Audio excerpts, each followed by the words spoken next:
그날 밤 유럽의 한 공항 활주로에 숫자보다 빠른 것이 도착했습니다. 계약서보다 먼저 내려선 건 지켜진 시간과 태도였습니다. 차가운 바람 속에서 한 장교가 손을 내밀었습니다. 그 손에는 장비도 문서도 없었습니다. 대신 기다림과 신뢰가 있었습니다. 사람들은 말했습니다. 도착한 건 무기라고. 하지만 폴란드는 그 밤 약속을 선택했습니다. 그리고 거래처가 아니라 동료를 불렀습니다. 활주로의 불빛이 하나둘 켜지던 밤이었습니다. 사람들은 도착 목록을 들여다보며 숫자를 셌습니다. 몇 대가 내려오는지, 몇 분이 지연되는지, 서류가 몇 장인지. 저는 그 줄 맨 끝에서 조용히 서 있었습니다. 제 임무는 기록이었고 제 무기는 펜 하나뿐이었죠. 그때 무전이 울렸습니다. 첫 차량 진입. 사람들의 시선이 동시에 움직였습니다. 하지만 제가 본 것은 차량이 아니라 사람들의 표정이었습니다. 누군가는 안도의 숨을 쉬었고 누군가는 시계를 다시 확인했습니다. 시간은 여전히 우리 편이 아니었습니다. 폴란드 장교가 제 옆으로 다가와 말했습니다. 오늘 가장 중요한 건 아직 도착하지 않았습니다. 저는 반사적으로 장비를 떠올렸습니다. 그러나 그의 시선은 활주로가 아니라 사람들이 서 있는 쪽을 향하고 있었습니다. 잠시 후 한국 기술자 한 명이 차량에서 내려와 주변을 둘러봤습니다. 그는 먼저 인사를 했고 먼저 시간을 확인했습니다. 그리고 먼저 사과했습니다. 조금 늦었습니다. 그 말이 이상하게 오래 남았습니다. 늦은 것은 시간표였지만 먼저 나온 것은 태도였기 때문입니다. 장교는 말없이 손을 내밀었습니다. 짧은 악수였지만 그 사이에 숫자는 없었습니다. 성능표도 조항도 조건도 없었습니다. 대신 그날 밤의 공기처럼 차갑고 또렷한 약속이 있었습니다. 저는 노트에 적었습니다. 도착하지 않은 것들 완벽함, 확신, 계산. 그리고 그 아래 작게 한 줄을 더 썼습니다. 도착한 것 신뢰의 시작. 카메라가 돌아가기 시작했고 사람들은 다시 숫자를 말했습니다.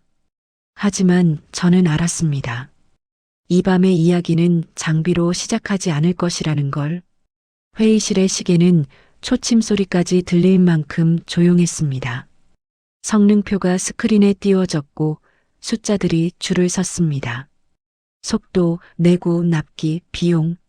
누군가는 펜으로 밑줄을 긋고 누군가는 고개를 끄덕였습니다. 저는 그들의 손끝이 아닌 눈빛을 보았습니다. 모두가 계산하고 있었지만 누구도 확신하지는 못하고 있었습니다. 한국 기술자가 질문을 받았습니다. 정말 이 일정이 가능합니까? 그는 잠시 멈췄습니다. 그리고 고개를 끄덕이며 말했습니다. 가능합니다.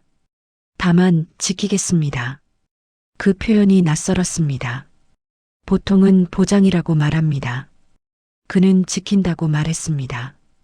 폴란드 장교는 종이에 적힌 날짜를 손가락으로 눌렀습니다. 이 날짜를 넘기면 우리에겐 선택지가 없습니다. 기술자는 고개를 숙였습니다. 변명도 조건도 없었습니다. 그렇다면 이 날짜를 넘기지 않겠습니다. 회의가 끝났을 때 저는 메모장에 또 한 줄을 썼습니다. 사람들은 시간을 계산한다. 어떤 사람들은 시간을 약속한다. 그리고 문득 생각했습니다. 이 이야기는 계약서가 아니라 시계가 주인공이 될지도 모른다고. 밤이 깊어질수록 휴대폰은 조용해졌습니다. 그런데 제 화면에 알림이 하나 떴습니다. 한국 기술자에게서 온 메시지였습니다. 지금 공장에 있습니다. 확인하고 싶은 부분이 생겼습니다. 아직 새벽도 아니었습니다. 저는 답장을 보내며 물었습니다. 지금요? 그는 곧바로 사진을 보내왔습니다. 불이 켜진 공장, 작업복을 입은 사람들, 테이블 위에 펼쳐진 도면. 그 장면에는 긴급이라는 말이 필요 없었습니다. 이미 긴급이었으니까요. 다음 날 폴란드 장교에게 그 사진을 보여주었습니다. 그는 잠시 화면을 보더니 조용히 말했습니다. 우리는 보통 문제가 생기면 연락을 합니다. 그리고 덧붙였습니다. 저들은 문제가 생기기 전에 연락을 하네요. 회의실의 공기가 달라졌습니다. 숫자들은 여전히 스크린에 있었지만 사람들의 시선은 제 휴대폰에 머물렀습니다. 저는 그 순간 흐름이 바뀌고 있다는 것을 느꼈습니다. 아직 선택은 내려지지 않았지만 마음은 이미 움직이고 있었습니다. 며칠 후 발표가 있었습니다. 다른 국가와의 협상이 거의 마무리되었습니다. 회의실은 조용해졌고 저는 펜을 내려놓았습니다. 이제 끝이라고 생각했습니다. 이야기는 숫자 쪽으로 기울었고 약속은 기록으로만 남을 것 같았습니다. 한국 기술자는 말이 없었습니다. 장교도 더 이상 질문하지 않았습니다. 사람들은 서류를 정리했고 저는 마지막 줄을 쓰기 시작했습니다. 선택은 성능으로 내려졌다. 그때 문이 열렸습니다. 한 직원이 급하게 들어와 장교에게 속삭였습니다. 공항에서 연락이 왔습니다. 도착 예정이 앞당겨졌습니다. 회의실의 공기가 다시 멈췄습니다. 누군가가 시계를 봤고 누군가는 자리에서 일어났습니다. 저는 펜을 다시 들었습니다. 방금 쓴 문장을 지웠습니다. 새벽 공기는 차가웠습니다. 활주로의 불빛이 길게 늘어져 있었고 바람이 깃발을 흔들었습니다. 사람들은 말없이 서 있었습니다. 누구도 크게 말하지 않았습니다. 이 순간은 설명이 아니라 확인이었기 때문입니다. 차량이 들어왔고 문이 열렸습니다. 한국 기술자가 먼저 내려왔습니다. 그는 시계를 보지 않았습니다. 대신 장교를 찾았습니다. 두 사람은 말없이 악수했습니다. 그 짧은 동작이 며칠간의 회의와 수십 장의 서류보다 더 많은 것을 말하고 있었습니다. 저는 노트에 적었습니다. 지켜진 것은 시간이다. 하지만 바뀐 것은 마음이다. 그날 이후 회의실에서는 숫자보다 이름이 먼저 나왔습니다. 그 기술자는 어제도 공장에 있었다고 합니다. 그 장교는 오늘도 현장에 나갔다고 합니다. 이름이 오갈 때마다 표정이 달라졌습니다. 서류는 여전히 중요했지만 사람들은 사람을 기억하기 시작했습니다. 저는 장교에게 물었습니다. 이제 선택은 정해진 겁니까? 그는 잠시 생각하다가 말했습니다. 아직입니다. 하지만 우리가 누구와 일하고 싶은지는 정해졌습니다. 그 말이 오래 남았습니다. 선택은 아직이었지만 관계는 이미 시작되고 있었습니다. 저는 원래 감정을 기록하지 않습니다. 사실만 씁니다.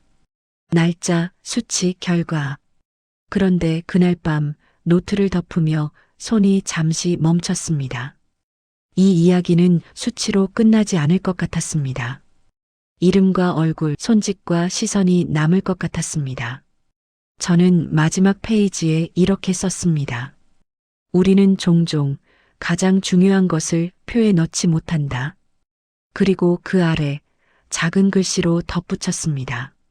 하지만 사람들은 그것으로 결정한다. 발표는 짧았습니다. 국명과 날짜, 간단한 설명. 사람들은 박수를 쳤고 카메라는 돌아갔습니다. 하지만 제가 본 장면은 따로 있었습니다. 회의실 한쪽에서 장교와 기술자가 다시 악수하는 모습이었습니다. 이번에는 짧지 않았습니다. 두 사람은 서로를 보며 고개를 끄덕였습니다. 그 순간 저는 알았습니다. 이 이야기는 장비로 시작했지만 사람으로 끝났다는 것을. 노트를 덮으며 마지막 줄을 썼습니다. 어떤 선택은 계약서에 남고 어떤 선택은 기억에 남는다. 그리고 우리는 후자를 더 오래 이야기한다.